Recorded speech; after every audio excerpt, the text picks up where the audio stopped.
June 2026. నిన్న మనం మాట్లాడుకున్నామండి. నిన్న వీడియోలో ఒక డ్రగ్ తాలూకా కాస్టింగ్, దాని తాలూకా ప్రాసెస్ కెమిస్ట్ ఏ విధంగా రన్ చేస్తున్నారని దాన్ని బట్టి, ఏదైతే వాళ్ళు రియాక్షన్ రన్ చేసే రూట్ బట్టి అండ్ ఆల్సో దట్ సెన్సిస్ చేసే స్కేల్ బట్టి డిపెండ్ అయి ఉంటుందని. $200 ఒక స్టిప్ వచ్చి ఒక పెద్ద కంపెనీకి చెందిన డ్రగ్ అండ్ జనరిక్ మార్కెట్లో దొరికి $20 వచ్చే డ్రగ్ కాస్టింగ్ అనేది దాని తాలూకా సింథసిస్ చేసి డిరైవ్ చేసే రూట్ బట్టి, వాడి కెమికల్స్ బట్టి and also that the products ఏ విధంగా ఎక్స్ట్రాక్ట్ చేస్తున్నారు, న్యాచురల్గా ప్రొడక్ట్ సెన్సెస్ కూడా ఉంటుంది. దాన్ని బట్టి వాళ్ళు నిర్ణయం తీసుకుంటారు. ఇంకా కీలకంగా రకరకాల ఫార్మకోపియా కమిషన్లు ఉంటాయి. ఇండియన్ ఐపీ స్టాండర్డ్స్ ఉంటాయి, ఇండియన్ ఫార్మకోపియా కమిషన్, యుఎస్పి ఉంటుంది, యుఎస్ ఫార్మకోపియా కమిషన్, బీపీ ఉంటుంది బ్రిటిష్. ఇలా రకరకాల కంట్రీస్కి రకరకాల ఫార్మకోపియాస్ ఉంటాయి. కొన్ని డ్రగ్ ప్రొడక్ట్స్ ఏదైతే మన మాలిక్యూల్స్ బిల్డ్ చేసినాక మార్కెట్లో అమ్ముతుంటారో, చాలామంది పెద్ద డాక్టర్స్, పెద్ద హాస్పిటల్స్ యుఎస్పి అని ఉంటుంది, మీరు మెడిసిన్స్ మీద చూస్తున్నారు, యునైటెడ్ ఫార్మకోపియా కమిషన్స్. ఒక్కొక్క దానికి ఒక్కొక్క క్వాలిటీ స్టాండర్డ్స్ ఉంటాయి. ఇది ఏదైతే డ్రగ్ ప్రోడక్ట్ దాని తాలూకా స్టెబిలిటీ ఉంటుంది. మొన్న రెమ్డెసివిర్ రిలీజ్ చేసినప్పుడు పెద్ద కంపెనీస్ కరోనా టైంలో ఆల్రెడీ దానికి లైసెన్సింగ్ ఉండి ప్రోడక్ట్ వాళ్ళు మ్యానుఫ్యాక్చర్ చేసి రెడీగా పెట్టుకున్నా సరే కూడా, ఏదైతే స్టెబిలిటీ ఛాంబర్ అనేది ఉంటుందో, రకరకాల టెంపరేచర్స్ కండిషన్స్ ఉంటాయి. ఒక్కొక్క కంట్రీలో ఒక టెంపరేచర్ కండిషన్స్ ఉంటాయి. ఇండియాలో 26 degrees నుంచి 40, 42, 45, 40, 50 degrees సెంటిగ్రేడ్ దాకా రకరకాల టైం జోన్స్లో రకరకాల టెంపరేచర్స్ మధ్య హ్యూమన్ అన్నాడు లివింగ్ అనేది ఉంటుంది. మనం ఉండి కంప్లెక్షన్, మన body whitish complexion and brown colour, రకరకాల బ్లాక్ పీపుల్, రకరకాల పబ్లిక్ కూడా నివసిస్తూ ఉంటారు. ఇండియాలో ఫారిన్ కంట్రీస్లో కూడా రకరకాల టెంపరేచర్స్ ఉంటాయి. ఆ రకరకాల టెంపరేచర్స్లో రకరకాల డ్రగ్స్ మనం యూస్ చేసినప్పుడు ఆ డ్రగ్ ప్రోడక్ట్ ఆ బాడీలో ఉన్న బయోలాజిక్స్ మీద సేమ్ రకమైన ప్రభావం చూపిస్తున్నాయా, quality, efficacy, standards, stability data అంటారు. ఇవన్నీ కూడా ఒక ఫార్మస్యూటికల్ కెమిస్ట్రీ ఒక డ్రగ్ మాలిక్యూల్ బిల్డ్ చేసి దాని మీద రకరకాల స్టడీస్ చేసి మార్కెట్కి తీసుకురావడానికి వాళ్ళు ఖర్చు ఏదైతే ఉంటుందో అదంతా కూడా మరి డ్రగ్ సెల్ చేయడం ద్వారా వాళ్ళు పేషెంట్స్ దగ్గర నుంచి డిరైవ్ చేసుకోవాల్సి ఉంటుంది. ఎవరు లాస్ అవ్వరు కాబట్టి.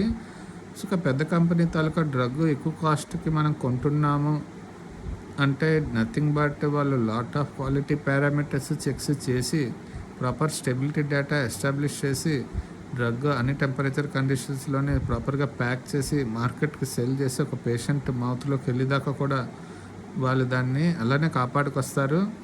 అలాగని తక్కువ కాస్ట్లో దొరికే డ్రగ్స్ మంచివి కావని చెప్పట్లేదు. ఒక కంపెనీ పెట్టి investment like any other being, ఒక యాక్సిడెంట్ కేసు బాధితుడు కూడా $1,00,000 లేదంటే $10,00,000 వాళ్ళు ఎమర్జెన్సీ కేర్ ఇచ్చి వదిలేస్తే ఏదైతే ఖర్చు పెట్టుకుంటాడో అది ఇన్వెస్ట్మెంట్ కిందకే వస్తుంది.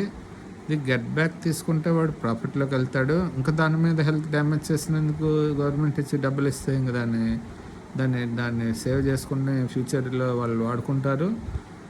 సో ఇవన్నీ పారామీటర్స్ వాళ్ళు తీసుకుని ఒక డ్రగ్ మ్యానుఫ్యాక్చర్ చేసి ఒక కంపెనీ కమర్షియల్ స్కేల్లో మ్యానుఫ్యాక్చరింగ్ లైసెన్స్ అనేది తీసుకుంటుంది. అంతకన్నా ముందు వాళ్ళు 3 years, 1 year, 6 months స్టెబిలిటీ ఛాంబర్లో పెట్టాల్సి ఉంటుంది. రకరకాల టెంపరేచర్స్ కండిషన్లు కూడా టెస్ట్ చేయాల్సి ఉంటుంది డ్రగ్ని. ఇవన్నీ క్వాలిటీ పారామీటర్స్ మీట్ అయిన తర్వాత అన్ని temperatures conditions of different countries pharmacopoeia కమిషన్స్లో డ్రగ్ స్టేబుల్గా ఉంటున్నది అన్నప్పుడే మార్కెట్లో రిలీజ్ చేయడం అనేది జరుగుతుంది. మనం చూస్తూ ఉంటే ఇండియాలో మనం వర్క్ చేస్తున్న కంపెనీస్ కానీ మనకి ఇండియాలో జనరిక్ ఉత్పత్తులు ఎక్కువగా తయారవుతాయని చెప్తున్నారు. ఏదైతే ప్రొడక్ట్ లాంచ్ అనేది ఉంటుందో, ప్రొడక్ట్ లాంచ్కి కంపెనీస్ వేల కోట్లు లేదా 100 కోట్లు ఖర్చు పెట్టాల్సి ఉంటుంది క్లినికల్ ట్రయల్స్ మీద and that animal, plant and human studies మీద.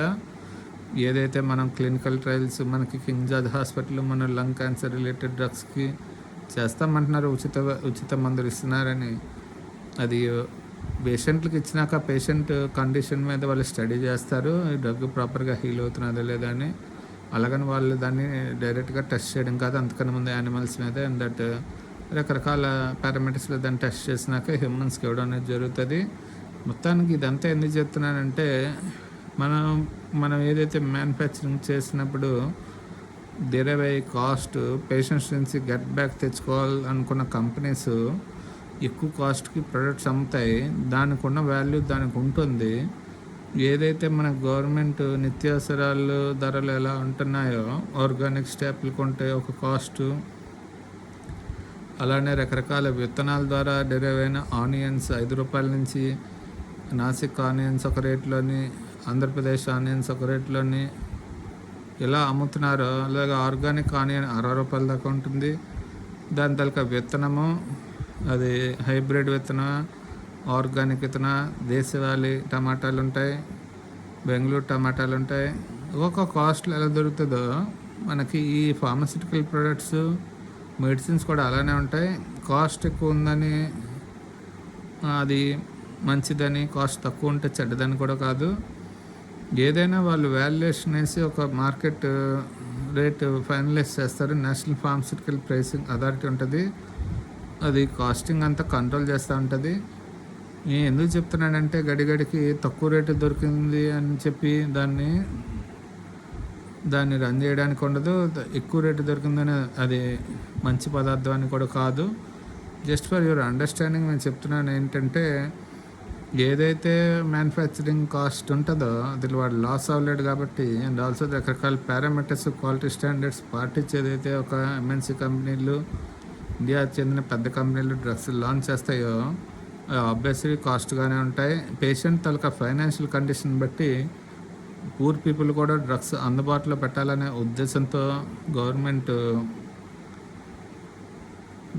వాళ్ళకి శాంక్షనింగ్ ఇచ్చి కాస్ట్ ఎఫెక్టివ్ సెన్సెస్ చేస్తే, ఎవరైతే రెగ్యులర్ మంత్లీ మెడిసిన్స్ కానీ వాళ్ళు కాస్ట్ ఎఫోర్డ్ చేసుకోలేరో వాళ్ళకి డ్రగ్స్ అందుబాటులో పెట్టాలని ఇండియన్ ఫార్మా కంపెనీస్ తాలూకా ప్రధాన ఉద్దేశం ఏంటంటే, డైరెక్ట్ ప్రొడక్ట్స్ ఇండియాలో లాంచ్ చేయకుండా జెనరిక్ డ్రగ్స్ మనకు అమ్మడంతో పాటు ఇండియా కన్నా కాస్ట్ ఎఫోర్డ్ చేసుకోలేని నేషన్స్కి అండ్ ఆల్సో టు ద పెద్ద కంట్రీస్ కూడా వాళ్ళు ఇండియా నుంచి డ్రగ్స్ మ్యానుఫ్యాక్చర్స్ అమ్ముతారు. Most of the drugs manufactured and sold by the Indian companies product launch చేసి ప్రొడక్ట్స్ సెల్గా జెనరిక్ ఉత్పత్తులు అమ్ముతూ ఉంటారు. ఈ మార్కెట్స్ అన్నీ కూడా మళ్ళీ డిపెండ్ అయి ఉంటాయి ఒకదాని మీద ఒకటి. అంటే వాళ్ళు ప్రైసింగ్ బట్టే పేషెంట్ ట్రీట్మెంట్ ఎఫోర్డ్ చేయగలుగుతాడు కాబట్టి, పేషెంట్ తాలూకా లివింగ్ స్టాండర్డ్స్ అండ్ వాళ్ళ తాలూకా ఫైనాన్షియల్ బర్డెన్ బట్టే ఒక డ్రగ్ మ్యానుఫ్యాక్చరే మార్కెట్ రావడం అనేది జరుగుతుంది. ఇదంతా మళ్ళీ పేషెంట్ తాలూకా లివింగ్ మీద, పేషెంట్ తాలూకా కండిషన్ మీద రిఫ్లెక్ట్ అవుతుంది. Why? Because if there is no parameter or no quality, proper quality control or proper packaging లేకుండా, లేదా ప్రాపర్ స్టెబిలిటీ కండిషన్స్ మెయింటైన్ చేయకుండా డ్రగ్ స్టేబుల్గా లేదన్నది మార్కెట్కు రావడం వల్ల పేషెంట్ తాలూకా హెల్త్ సివియర్గా డ్యామేజ్ అయిన సందర్భాలు కూడా మనం చూస్తున్నాం. చాలా దాకా చిన్న కంపెనీస్ కఫ్ సిరప్స్ మ్యానుఫ్యాక్చర్ చేసి ఫారిన్ కంట్రీస్లోనే, ఢిల్లీలో కూడా 100 మంది పిల్లలు మృతి చెందారని తెలిసినది. దానికి కారణం కూడా సిడిఎస్ అప్పటికప్పటికి రైడ్స్ చేస్తూనే ఉంటుంది. అంత quality parameters, quality efficacy, stability permissions ఇస్తున్నప్పుడు వాళ్ళు రైడ్స్ చేస్తూనే ఉంటారు. ఇండిపెండెంట్ బాడీస్ ఇండియాలో డెవలప్ అయ్యి, ప్రైవేట్ టెస్టింగ్ ల్యాబొరేటరీస్ ఎక్కువగా డెవలప్ అయ్యి, ఈ రిలీజ్ అయిన మెటీరియల్ అంతా కూడా ఎక్కడికక్కడ క్వాలిటీ టెస్టులు చేసి regular reports not only depending on the government publish చేయాలన్నా కూడా వాళ్ళకి ప్రోత్సాహకాలు గవర్నమెంట్ నుంచి ప్రొవైడ్ చేసి, సొంత డబ్బు ఖర్చు పెట్టుకుని వాళ్ళు రన్ చేసి, మళ్ళీ ఆ శాంపిల్స్ ఎక్కడ ఇవ్వాలో తెలియక రకరకాల డ్రాబ్యాక్స్ ఉంటాయి. దానికి వేరే వీడియోలో చెప్తాను. మరి క్వాలిటీ పర్మిషన్స్ అండ్ క్వాలిటీ అనేది లేకుండా ఇండియాలో ఏ డ్రగ్ మ్యానుఫ్యాక్చర్ అయ్యి మార్కెట్కి రాదు. ఆ క్వాలిటీ స్టాండర్డ్స్ అన్ని పాటించి, ఏదైతే ప్రాపర్ కండిషన్స్ మెయింటైన్ చేసి, ప్రాసెస్ కెమిస్ట్రీ ప్రాపర్గా రన్ చేసి వాడి ప్రొడక్ట్స్ కూడా quality products, and also that quality means the reaction route itself, whether they are derived from any biological material or natural products. ఎందుకంటే WHO guidelines కూడా animals and plant టెస్టెడ్స్ నుంచి drugs synthetic chemistry large స్కేల్లో run చేయకుండా, harsh chemicals వాడకుండా manufacture చేసి impurity ఇవన్నీ factors మీద డిపెండ్ అయ్యి ఒక డ్రగ్ మార్కెట్ రావడం జరుగుతుంది. పెద్ద కంపెనీలు వాళ్ళు ట్రేడ్ చేసేటప్పుడు ఇవన్నీ పాటిస్తాయి. ప్రాపర్ ప్యాకేజింగ్, స్టెబిలిటీ కూడా వాళ్ళు రన్ చేస్తారు. చిన్న కంపెనీస్ రన్ చేయరని కాదు, కానీ మనం కొనేటప్పుడు పేషెంట్ మీద ఎంత భారం పడుతుంది అన్నది గవర్నమెంట్ దృష్టిలో పెట్టుకుంది. కాబట్టి ఔషధాలు అనేవి లైఫ్ సేవింగ్ డ్రగ్స్ తక్కువ కాస్ట్కి అందుబాటులో పెడితే పూర్ పీపుల్ కూడా ఎఫోర్డ్ చేసుకోగలుగుతారని, కానీ గవర్నమెంట్ అంటే ప్రైస్ని కంట్రోల్ చేయడంతో పాటు మినిమం ప్రైస్కి దొరికేలా చూడాలనే ఈ ప్రొడక్ట్స్ ఏదైతే లాంచ్ చేశారో రీసెంట్గా జెనరిక్ ఔషధాలయాల ద్వారా, మెడికల్ షాపుల ద్వారా అందిస్తున్నారు. అంతే తప్పితే ఎక్కువ కాస్ట్ పెడితే మనకు తప్పే ఉండదు. కాస్ట్ ఎఫర్ట్ చేసుకున్న వాళ్ళు పెడతారు, తక్కువ కాస్ట్ కూడా దొరుకుతూనే ఉంటాయి. ఈ రెండింటికి తేడా మీకు తెలుస్తుందని చెప్తున్నాను. కంపెనీ పెట్టి ఇన్వెస్ట్మెంట్, కంపెనీ క్వాలిటీ కంట్రోల్ మీద చేసి ఇన్వెస్ట్మెంట్, కంపెనీ చేసి టెస్టింగ్ ప్రొసీజర్స్, కంపెనీ దాని మీద ఇన్వెస్ట్ చేసి ఫార్ములేషన్ చేసిన తర్వాత అది పెట్టి స్టెబిలిటీ ఛాంబర్లో పెట్టి దాన్ని ప్రాపర్గా రన్ చేసి దాని గైడ్లైన్స్ అన్ని పాటిస్తా రకరకాల టెంపరేచర్ కండిషన్లో టెస్ట్ చేసి రిలీజ్ చేసిన వాళ్ళు ఈ కాస్ట్ వాళ్ళు రిఫండ్ తీసుకోవాలి. కాబట్టి వాళ్ళు ఏదైతే నోవెల్ రూట్స్ కూడా వాళ్ళు రన్ చేస్తారో ఒక డ్రగ్ మాలిక్యూల్ రన్ చేయడానికి దాని మీద పెట్టిన R&D ఇన్వెస్ట్మెంట్ వాళ్ళు బ్యాక్ తీసుకోవాలి. కాబట్టి వాళ్ళు ఎక్కువ రేటు పెట్టి అమ్మడం అనేది జరుగుతుంది.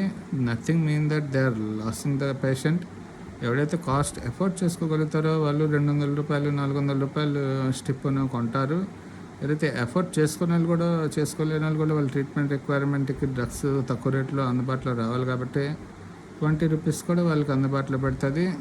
నథింగ్ మీన్ దట్ ఎవరో మనల్ని లాస్ చేసి మన నుంచి పిండేస్తున్నారని కాదండి. ఈ విషయం మీకు తెలియబడదని వీడియో పెడతాను. జై హింద్.